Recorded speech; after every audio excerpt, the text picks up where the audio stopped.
Acclamons le Seigneur pour notre sœur.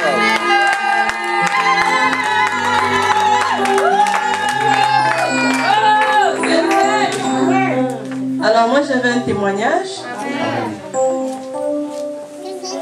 Alors depuis longtemps, je priais pour ma famille.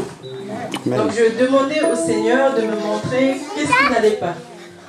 Et vraiment je savais qu'il y avait des gens qui me persécutaient et je ne comprenais pas pourquoi. Alors un jour, particulièrement, j'ai prié pour une personne qui était vraiment à la tête. Donc je voulais vraiment que le Seigneur me montre qu'est-ce qui se passait. Et le Seigneur, un jour, il n'y a pas très longtemps, il m'a parlé dans un songe.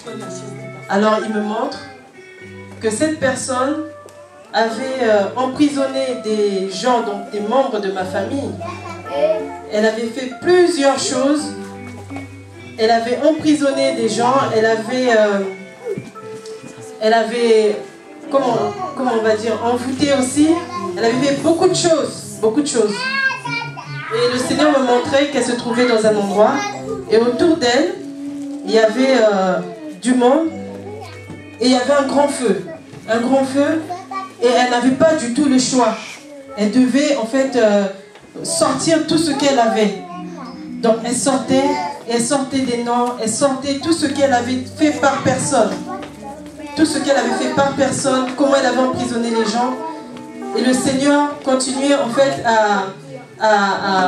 on va dire, à la dévoiler devant tout ce monde. Et le Seigneur me demande dans le songe, est-ce que tu veux voir la suite? Je dis oui, je veux bien voir qu'est-ce qui va se passer. Et après le Seigneur m'emmène comme dans un séjour de mort. Il me montre, regarde ce qui se passera pour ce genre de personnes. Alors j'arrive comme dans un tribunal, mais pas les tribunaux actuels, les anciens tribunaux où il y avait des guichets mais vraiment fermés. Alors il y avait plusieurs guichets quand je suis rentrée et je me suis présentée et je partais en fait pour le procès de cette personne-là. Et je donne son nom et on me donne un papier. Sur ce papier était écrit tous les jours et les heures que ce procès devait passer, repasser.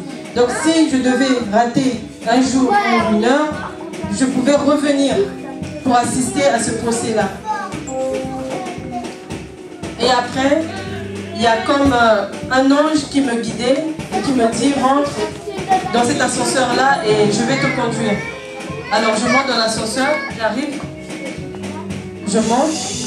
Et quand j'arrive, c'était comme un grand stade mais couvert où il y avait une foule de personnes mais qu'on ne voyait pas le visage.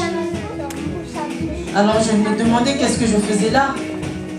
Et la voix me dit, observe. Et dans ce lieu, il y avait tellement une puissance qu'on ne pouvait pas se lever. On ne pouvait pas s'asseoir. Il y avait un vent. Il y avait un vent qui soufflait. On ne pouvait que rester à genoux. On ne pouvait que rester à genoux ou vraiment à quatre pattes. On ne pouvait même pas se lever, ni se mettre à moitié assis. On ne pouvait pas. Et là, j'entendais le nom de la personne qui passait et les faits. Alors le Seigneur me dit, regarde ce que je réserve. Ce que je réserve, le jour du jugement, c'est comme ça que ça va se passer. Alors ne t'inquiète pas pour ce genre de personnes. Amen. Amen. Amen. Voici mon témoignage. Amen.